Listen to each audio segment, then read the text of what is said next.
Bienvenue sur notre 5e saison podcast dédiée à l'Australie. Moi, c'est Julie. Après 3 PVT en Australie, j'accompagne aujourd'hui les futurs backpackers dans la préparation de leur propre aventure australienne. Avec ce podcast, on va te faire découvrir des histoires inspirantes des backpackers. Ils nous partageront leurs bons plans, leurs galères, leurs expériences pro, perso et aussi leurs conseils. Que tu sois en pleine préparation ou déjà sur place, ce podcast est fait pour toi. Si tu veux en savoir davantage sur l'Australie, tu peux aussi nous retrouver sur Instagram ou sur notre site internet départaustralie.com. Et si cet épisode t'a plu et que tu souhaites nous soutenir, n'hésite surtout pas à le partager en nous taguant et à mettre 5 étoiles sur les plateformes d'écoute. Merci à toi et surtout, bonne écoute.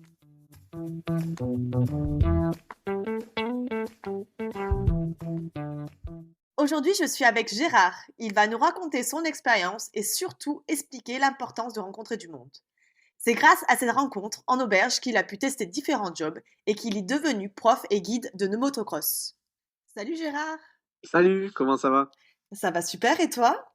Ça va bien, je te remercie. À Perth, avec le beau temps actuellement, donc même si c'est l'hiver, on a Ah quand oui. même des conditions qui sont plutôt pas trop mal en ce moment, donc c'est agréable. Ça permet de profiter d'être dehors le plus possible, donc ça fait plaisir. Bah oui, mais il fait combien là de degrés là actuellement à Perth? Alors là, on doit avoir à peu près entre 17 et 20 degrés. Ah ça va J'ai pour... juste ouais, j'ai juste un petit coup de vent avec moi, donc je suis dehors au bord d'un lac, là, donc c'est un vrai plaisir, ouais. Ah bah ça va pour un début de juillet, c'est bien. Ouais, c'est assez agréable. Ouais, je Ouais. m'attendais pas à avoir des températures aussi bonnes. Surtout que quand je suis parti, parce qu'au début j'étais à Melbourne, et quand je suis parti de Melbourne, il commençait à avoir l'hiver qui arrivait. Donc les températures étaient plus proches des 10 degrés Ouais. que des 20 degrés. Donc quand tu arrives ici, c'est vrai que ça fait plaisir de retrouver des conditions pareilles. Donc il fait bien meilleur à Perth qu'à Melbourne. C'est connu. Ouais, carrément, ouais. C'est vérifié, oui. Ouais. Pour commencer cette interview, Gérard, est-ce que tu pourrais te présenter un petit peu sur ta vie avant d'arriver en Australie et depuis que tu es arrivé? Oui, bien sûr. Moi, je m'appelle Gérard, j'ai 36 ans. Avant d'arriver en Australie, j'étais photographe et vidéaste dans les Pyrénées, spécialisé dans les sports de haute montagne. Et je faisais aussi des vidéos pour des marques. Et avant ça, j'avais fait 7 ans à la Légion étrangère.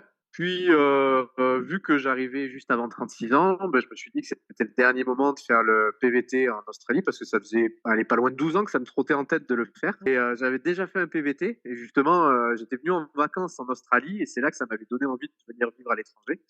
Et à l'époque, j'étais avec quelqu'un et on avait des chiens, donc c'était très compliqué de venir en Australie avec les chiens. Donc, on a laissé tomber un peu cette idée et on était parti en PVT au Canada pendant 2 ans et demi. Ouais. On a fait un PVT de 2 ans, puis on est resté 6 mois en visa touriste là-bas. Et au retour en France, entre-temps, on s'est séparés. Et moi, j'arrivais à presque 36 ans et je me suis dit, bah, c'est peut-être le moment de pouvoir le faire Mm. parce que c'est le dernier créneau. Ouais. Après, ça sera plus possible. Alors, allons-y, quoi. Donc, en janvier, j'ai appliqué. Le jour même, j'ai reçu ma lettre d'admission. Donc, je suis resté assez surpris parce que après, je suis pas très bon en anglais. Donc, du coup, je comprenais un peu rien ce qu'il y avait écrit dessus. C'était un peu compliqué. Et parce que c'était un peu le défi aussi pour moi de venir ici. C'était pour être seul et bosser l'anglais. Ouais. En étant avec des locaux, quoi. Donc, Mm. c'était le bon prétexte. Donc, quand j'ai appliqué, c'était 3 semaines avant mes 36 ans. Donc, Mm. je me suis dit, bon, allez, je me laisse un délai de 2 mois avant de venir. Comme ça me permet de préparer tranquillement le départ. Et je suis arrivé, et j'ai pris mon billet d'avion le jour même, donc le 5 janvier, pour Melbourne. Et j'avais choisi Melbourne parce qu'en fait, j'ai mon meilleur ami qui vit ici depuis 8 ans maintenant. Ouais. Et ça faisait 5 ans que je l'avais pas vu. Donc, je m'étais dit, bon, bah, c'est l'occasion, quitte à venir en Australie, de passer le voir quand même quelques jours.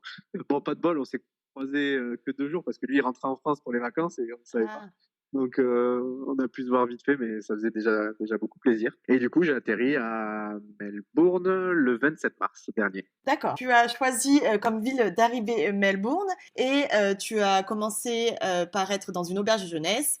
De là a découlé plein de rencontres et donc des opportunités de job. Est-ce que tu peux nous raconter un peu les premiers jobs que tu as testés en Australie? Bah, quand je suis arrivé, comme tu dis, à Melbourne, j'ai commencé en auberge de jeunesse et c'est grâce en fait aux auberges de jeunesse que j'ai en fait pu trouver du boulot parce que j'ai pu rencontrer beaucoup de monde et ça, clairement, c'est le gros avantage en auberge. Mmh. C'est que tu croises tout le temps du monde, c'est hyper vivant, hyper dynamique. Donc, tu as des possibilités d'échanger avec les gens en permanence, de créer des liens.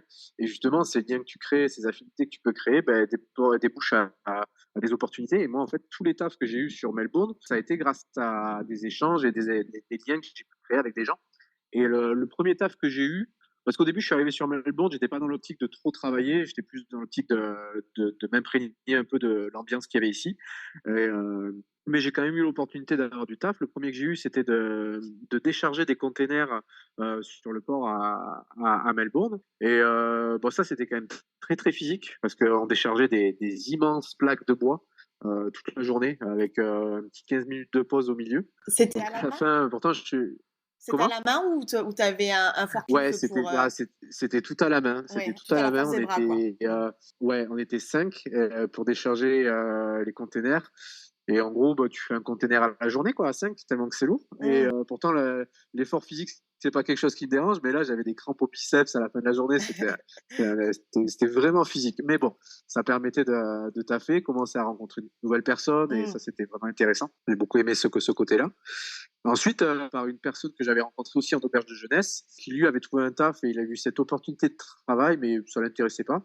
Il m'avait proposé d'un taf en tant que déménageur Ouais. sur Melbourne. Donc, du coup, il m'a donné le contact du boss qui cherchait du monde. Et que d'ailleurs, ce contact, il avait eu par les réseaux sociaux. Je crois que c'était par rapport à Facebook, sur des groupes Facebook. Ouais. Où c'est qu'il y a pas mal de gens qui postent des Mmh. annonces de temps en Aussi, temps et oui. c'est comme ça qu'il avait eu. Donc du coup, j'ai bossé plusieurs semaines comme déménageur. Bah, ça, c'est un taf que je connaissais parce qu'en France, je faisais des déménagements à vélo sur Pau. J'avais créé une entreprise de déménagement à vélo. Ah ouais? Je faisais des livraisons ouais, je faisais des déménagements dans le centre-ville. Donc c'est un métier que je connaissais. Je me suis dit, bon, ça peut être sympa de le refaire ici. En Ouais. plus, le faire en camion, ça serait un peu moins fatigant qu'un vélo. Tu m'étonnes. Donc j'ai bossé plusieurs jours là, dans ce milieu-là. Ouais. Et bah, c'était intéressant parce que là, en fait, tu es vraiment plongé avec des locaux parce que le boss, bah, c'était un vrai local avec l'accent du coin. Mmh. Donc, c'est-à-dire que c'est pas toujours évident à comprendre quand il parle, et surtout quand il parle vite ou avec des expressions du coin que bah, tu n'es pas du tout habitué. Et Mmh. moi, avec mon niveau d'anglais, quand je suis arrivé, c'était assez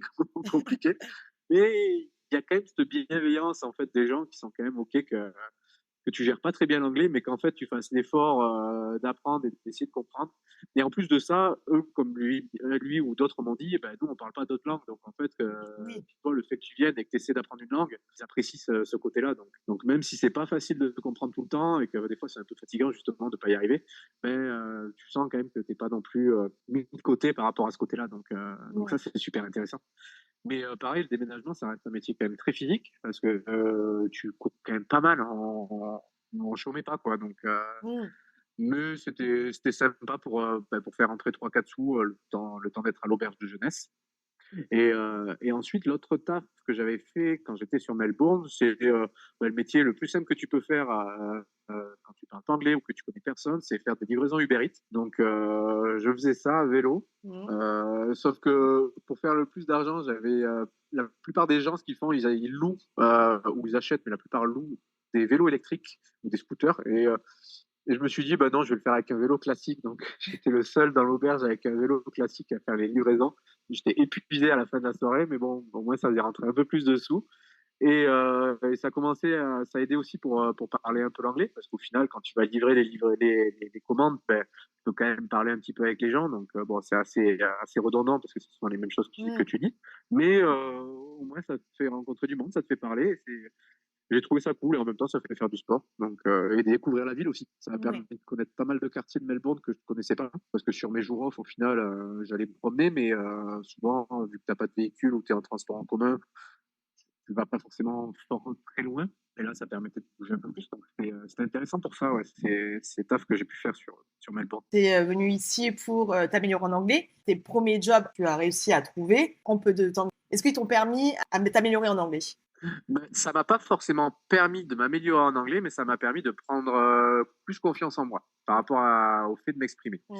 Donc, vu qu'au final, j'avais pas forcément, c'est pas les métiers où c'est que j'ai eu beaucoup d'échanges verbaux. C'est ça la complexité de ces métiers que j'ai eu là.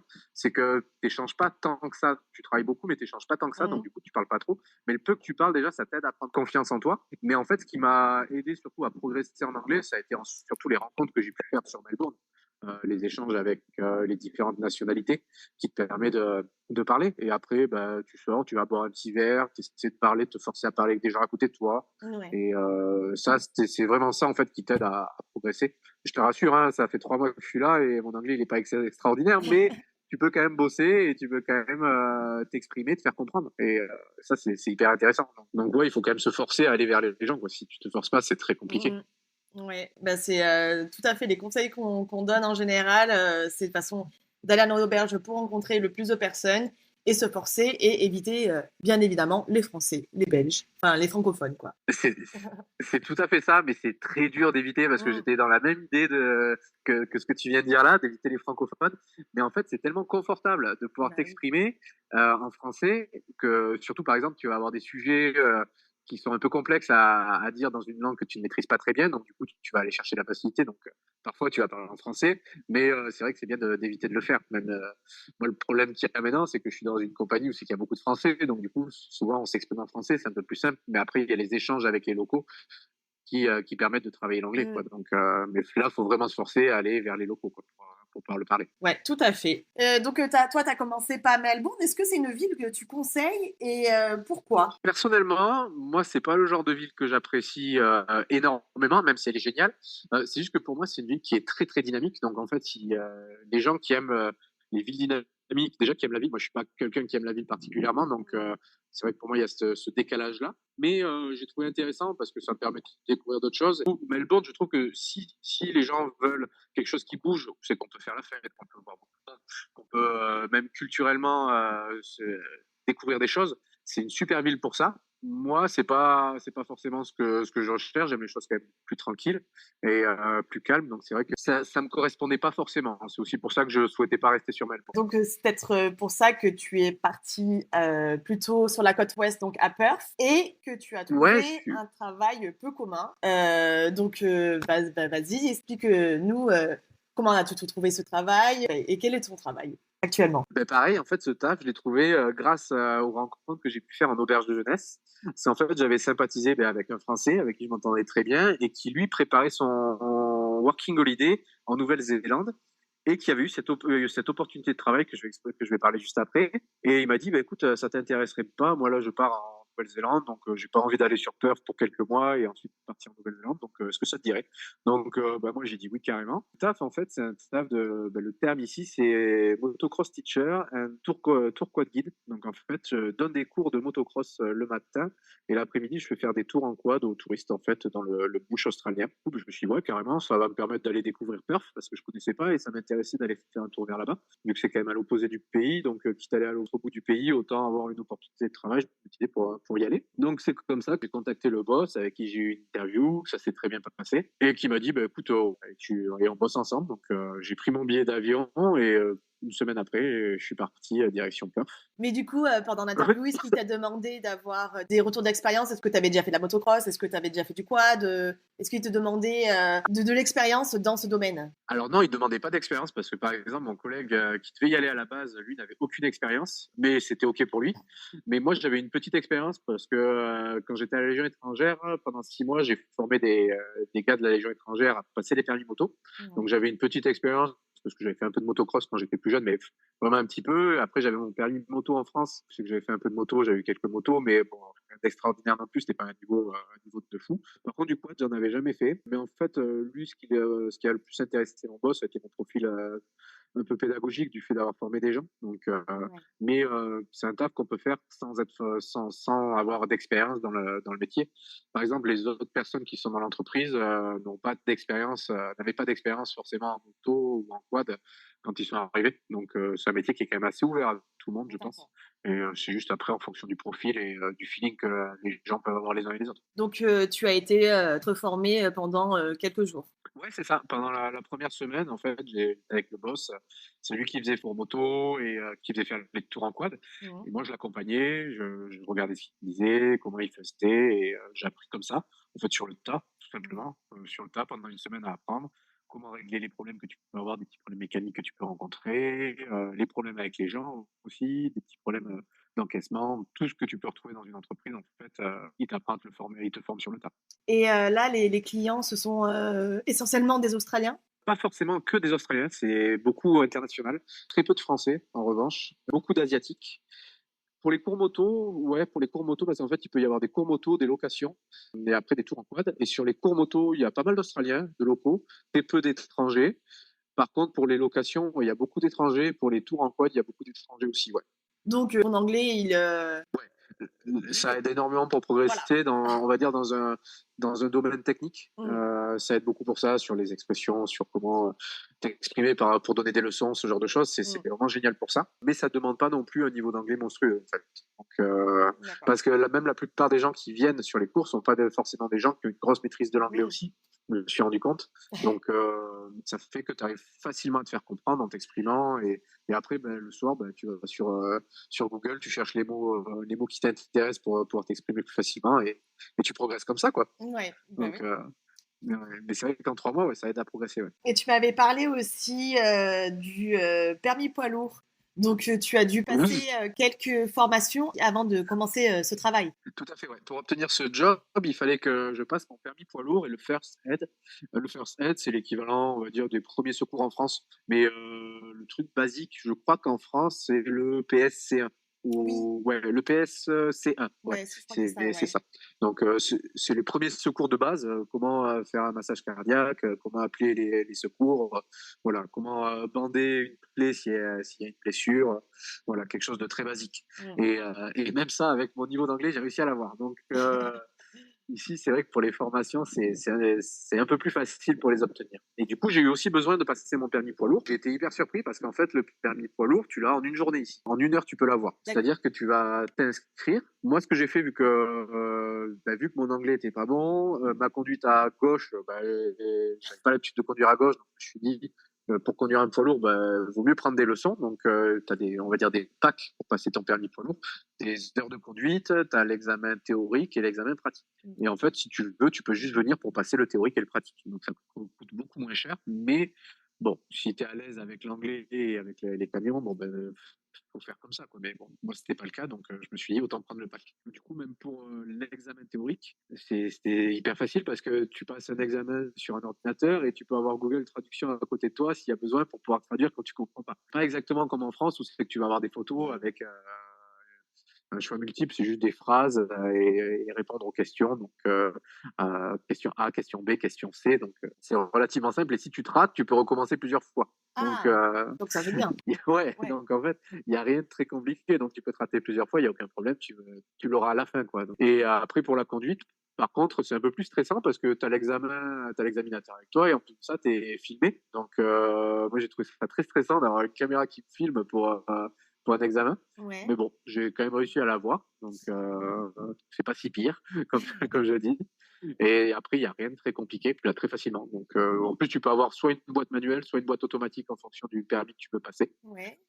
Moi, j'ai pris boîte manuelle parce que c'est plus polyvalent, mais c'est quelque chose de très simple. En une journée, tu as ton permis, tu payes $1 500 et tu as ton permis. $1 500. Donc ça, c'est toi qui as dû payer ta formation. Okay. Là, c'est moi qui ai dû payer toutes les formations, en revanche. Okay. Mais ici, en Australie, souvent, comme on dit, tu payes des tickets c'est des formations pour pouvoir obtenir du travail parce que bien souvent, ils te demandent ces formations-là. Alors, soit les entreprises te le payent si elles sont généreuses, soit elles te le payent pas. Mais bien souvent, tu es obligé de te les payer toi-même après pour aller postuler. Donc, là, je me suis dit, c'est un gros billet à sortir, mais quelques mois, c'est amorti, quoi. Donc, l'un dans l'autre, ça vaut le coup. Et puis, c'est une formation en plus. Du coup, tout à fait. Tu as différents niveaux de permis poids lourd. Toi, tu as passé lequel? Moi, j'ai passé le HR.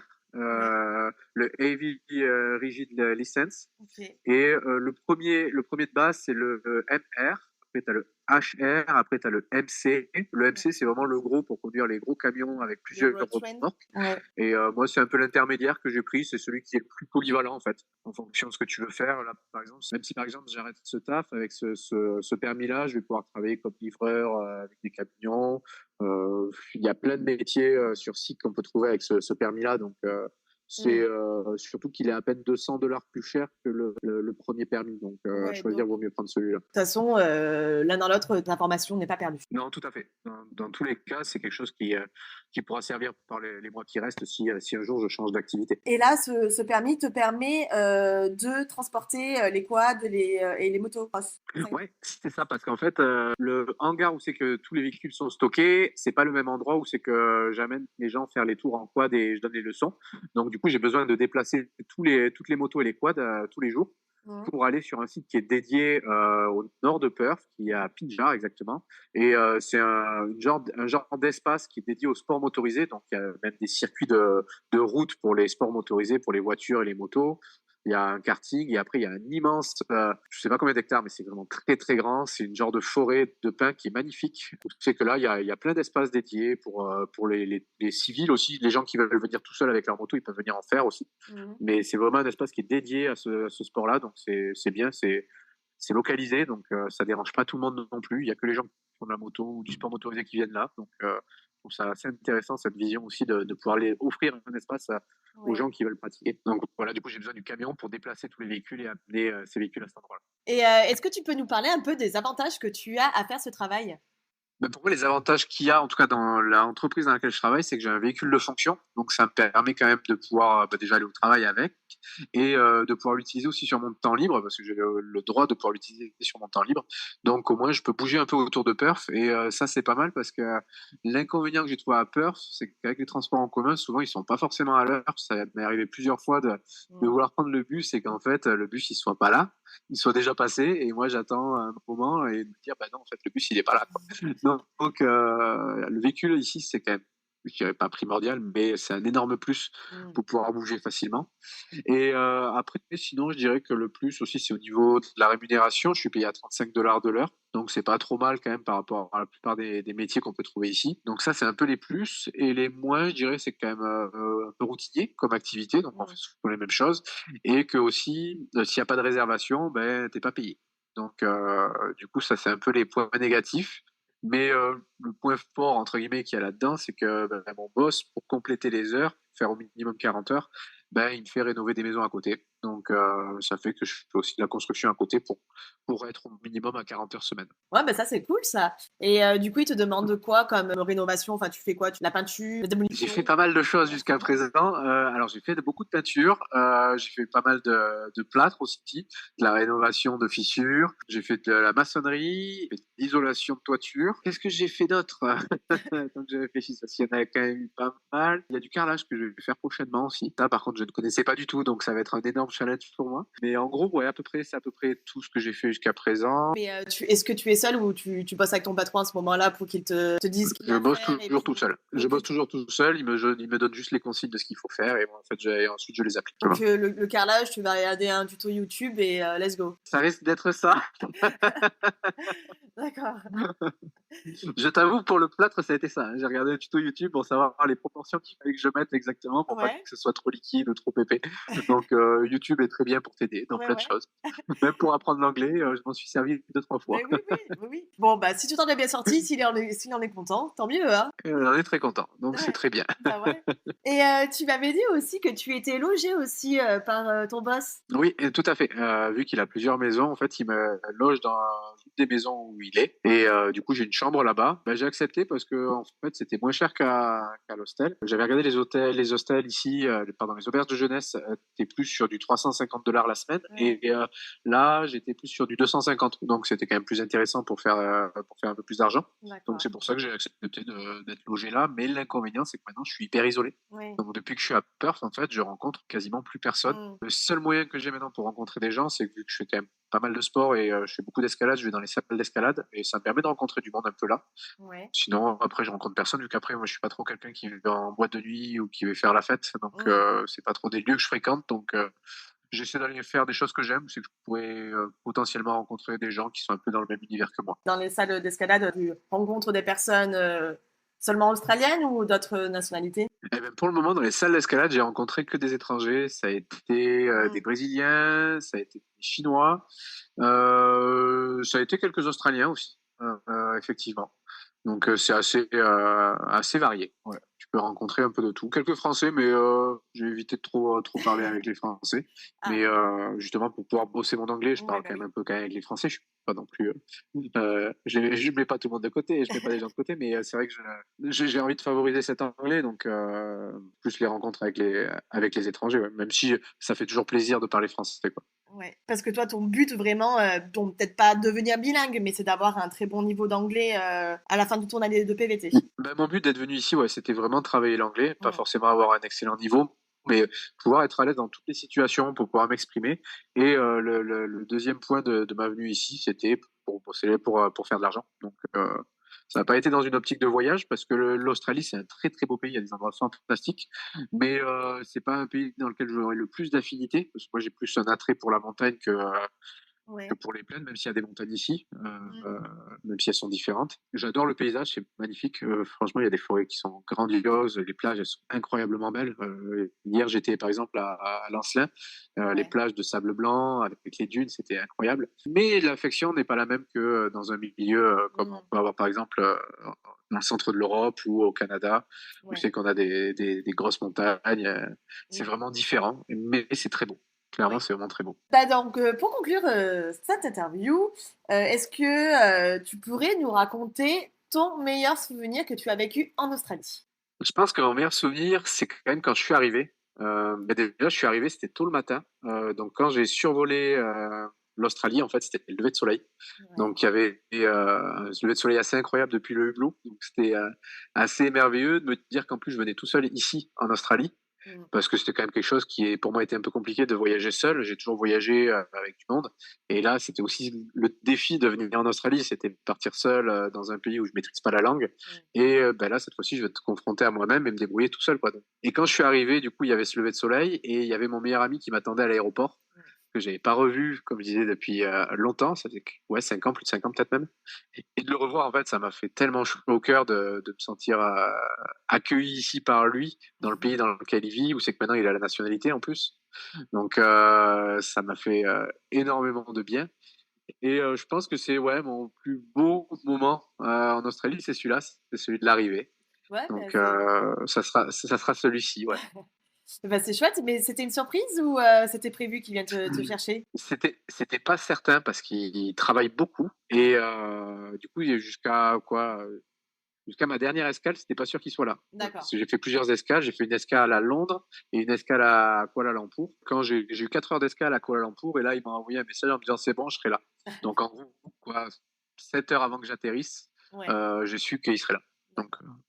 Donc c'était un peu une petite surprise. Ouais. Ouais, trop bien. Merci en tout cas pour cette interview, Gérard. Mais c'était avec grand plaisir de partager mon expérience avec vous tous. Et ben ouais, c'était hyper complet. Est-ce que tu accepterais de donner ton Instagram pour les personnes qui auraient encore des questions à te poser?